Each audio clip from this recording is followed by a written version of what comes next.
sebenarnya kalau kita lihat malah dari 20 tahun terakhir ya, selalu Mhm, indeks kita naik gitu ya. Nah, naiknya itu seberapa? Nah, itu kan, apa namanya, kalau kita lihat, di akhir November itu adalah 6507 gitu ya. Jadi kalau kemudian tutupnya tahun ini di atas 6507 masih bisa dianggap sebagai positif ya. Jadi memang, apa namanya, eee sorry, di 6533 ya kalau akhir November, tapi kalau dari awal Desember itu 6507. Jadi ini masih, kalau kita lihat sih masih positif ya sampai saat ini. Jadi masih masuk sih kriteria, 20 tahun terakhir ini indeks kita, positif, hanya memang kan, eee, kejadiannya di akhir-akhir tahun ini ya.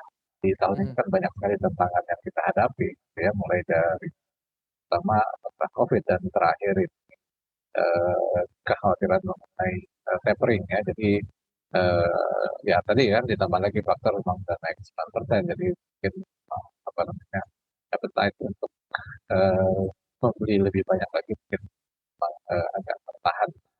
Mhm. Oke, Pak Al-Fatih, tapi ketika kita melihat net foreign sales sebenarnya yang bisa dikatakan terjadi beberapa hari terakhir atau pekan ini juga, Anda melihat memang investor asing cenderung merealisasikan pembelian mereka yang atau merealisasikan keuntungan yang sejak bulan November lalu ketika misalnya, indeks harga saham gabungan juga menyentuh all time high-nya dan di bulan Desember ini adalah investor asing mulai memilih untuk melakukan realisasi keuntungan mereka? Ya kalau, itu mungkin, apa namanya, memang katakanlah persiapan ya menjelang, libur barangkali gitu. Tapi saya memang belum melihat, tidak melihat ya data, sebelumnya gitu apakah ya tahun lalu jadi net sales.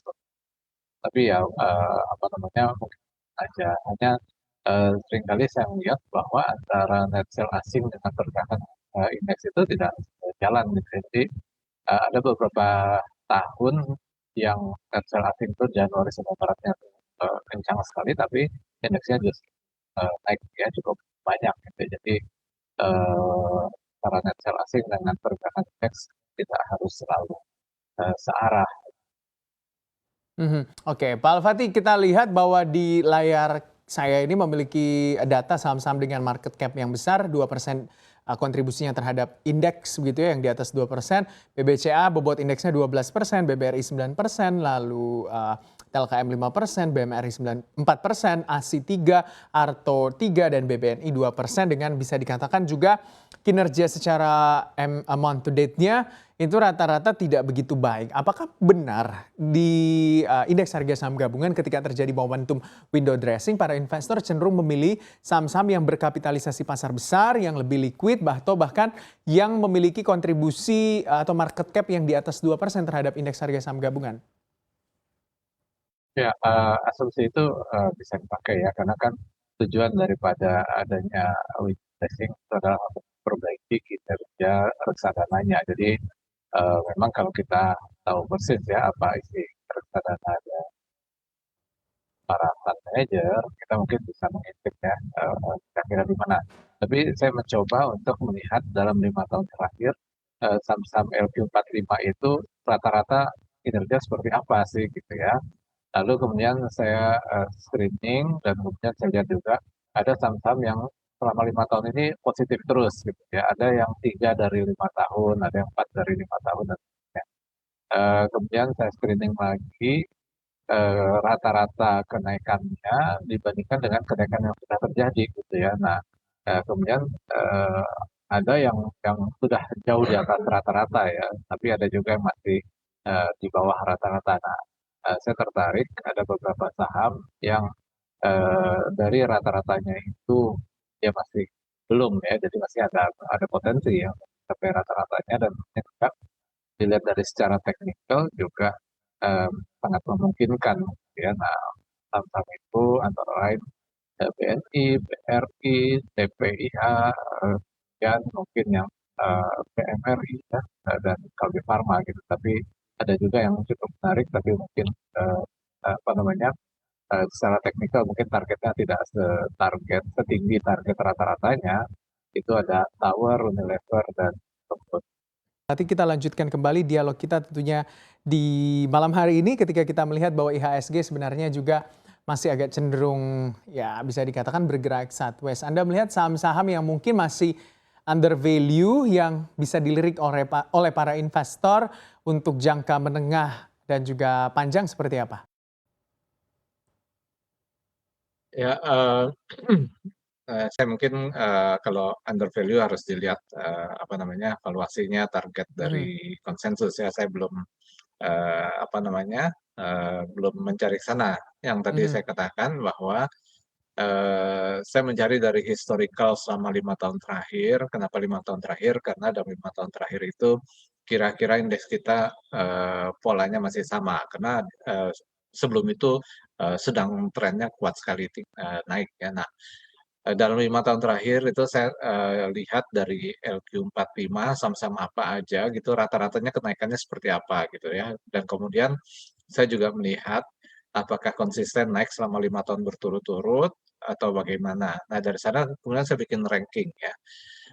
Nah, saham-saham, yang, apa namanya, yang rata-ratanya tuh, eee, selama 5 tahun berturut-turut itu naik dan kemudian rata-rata itu tuh masih lebih tinggi dari capaian yang dicapai pada, dari awal bulan ini, itu kemudian saya lihat gitu ya. Nah, di sini di antaranya, Bank BNI ya, dia rata-rata 5 tahun tuh 8% ya, sedangkan kenaikan hingga saat ini masih 2,9%. Jadi masih ada potensi upside sekitar 5% ya, dengan asumsi tadi ya, bahwa akan menyesuaikan ke rata-ratanya. Nah, dengan perhitungan itu targetnya di sekitar 7150 gitu ya, 7147. Nah, kemudian saya cek secara teknikal, nah angka ini masih masuk di akal gitu ya, masih sangat mungkin untuk dicapai gitu ya. Nah, kemudian ada lagi misalnya Bank BRI. Bank BRI ini secara teknikalnya ya 50-50 lah ya, kalau BNI tadi, ada posisi yang bagus ya, momentum bagus. Kalau BRI ini 50-50, tapi dia punya potensi kenaikan kalau kalkulasi yang tadi adalah 4265. Nah, ini secara teknikal masih sangat mungkin ya. Kemudian Telkom secara teknikalnya juga oke dan potensi kenaikannya, nah ini mungkin yang apa namanya, karena sekarang dia harganya udah 4.100 ya, sementara target rata-ratanya tuh 4.030. Nah, ini mungkin, apa namanya, kenaikannya mungkin lebih terbatas gitu ya. mhm. Kemudian TPIA dia, punya potensi ke 7.700. Nah, ini secara teknikal juga sangat mungkin untuk dicapai ke sana. Yang pertama ada Reza Fas, indeks saham sektor energi yang telah menguat lebih dari 40% sepanjang tahun ini, tahun depan akan dilanda profit taking atau masih ada potensi penguatan?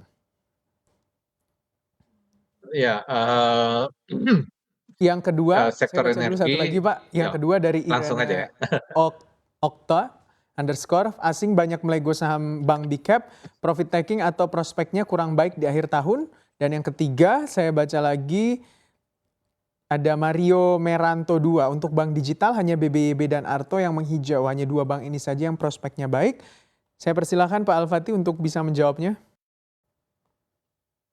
Ya, pertama sektor energi ya, Hmm, kenaikannya memang sudah sangat tinggi dan apa namanya, eee, sementara, sektor energi sendiri, datanya itu, sudah mulai ada koreksi-koreksi gitu ya, sehingga, apa namanya, kemungkinan memang, kenaikannya untuk tahun depan itu sudah tidak sekuat tahun ini gitu ya. Tapi, kalau kalkulasi dari valuasi itu kan dilihat, rata-rata gitu ya. mhm. Misalkan kalau tahun ini dilihat rata-rata masih jauh lebih tinggi daripada tahun yang 2020 gitu ya. Nah, mungkin di 2022 ini masih sedikit lebih tinggi daripada 2021. Jadi, apa namanya, mungkin masih positif, tapi memang kenaikannya barangkali tidak setinggi, tahun ini, kira-kira begitu soal, energi ya. Ya. Kemudian Yang pertanyaan kedua berikutnya saya soal ini Bank Big Cap Pak. ya ya Bank Yang Big kalau kita lihat ya, banyak yang memang sudah di level-level tertinggi ya, sehingga kemudian, masih apa maksudnya, memang, berpotensi untuk adanya koreksi-koreksi ya. Tapi, bagaimanapun juga kalau kemudian ekonomi kita, bergerak lagi, biasanya itu, saham-saham ini akan mendapatkan, dorongan ya dari, pertumbuhan ekonomi ini. Karena begitu ekonomi ini menggeliat gitu kan, maka, perputaran di bank itu juga pasti akan meningkat ya. Jadi, apa namanya, kita lihat, kemarin kan juga ada data bahwa, penerimaan pajak juga udah mulai tinggi gitu ya, baik karena komoditas maupun, eee, mulai adanya perputaran ekonomi. Nah, ini mudah-mudahan, apa namanya, di tahun depan akan, meningkat lagi. Jadi sektor perbankan juga mungkin minggu depan tahun depan masih masih, punya potensi-potensi penguatan ya kalau menurut saya. Mhm. Untuk yang ketiga Pak, masih soal perbankan tapi bank digital Pak, BBYB dan Arto, seperti apa prospeknya? Ya, BBYB, kenaikannya udah, eee, sangat tinggi sekali ya. Jadi mungkin masih ada kenaikan-kenaikan ya, apa namanya, katakanlah ke 3.200 gitu ya, itu sebagai resisten yang sangat kuat ya. Nah, tapi setelah itu mungkin kita juga harus sangat hati-hati karena, apa namanya, kenaikannya yang udah sangat tinggi ya, secara valuasi juga mungkin, banyak yang menilai ini sudah cukup tinggi gitu ya untuk BBYB. Mhm. Kemudian satu lagi sama apa tadi? Arto Pak? Arto. Ya, saham Arto juga, apa namanya, eee, juga relatif ya udah tinggi, tapi kalau kita lihat mungkin ya jangka pendek, jangka menengah itu masih ada potensi-potensi kenaikan ke arah, 19.000 sampai dengan 22.000 gitu ya. Tapi setelah itu, agak susah juga ya karena secara valuasi kan ini sudah tinggi ya. Jadi mungkin kenaikan-kenaikan tadi sifatnya, teknikal ya.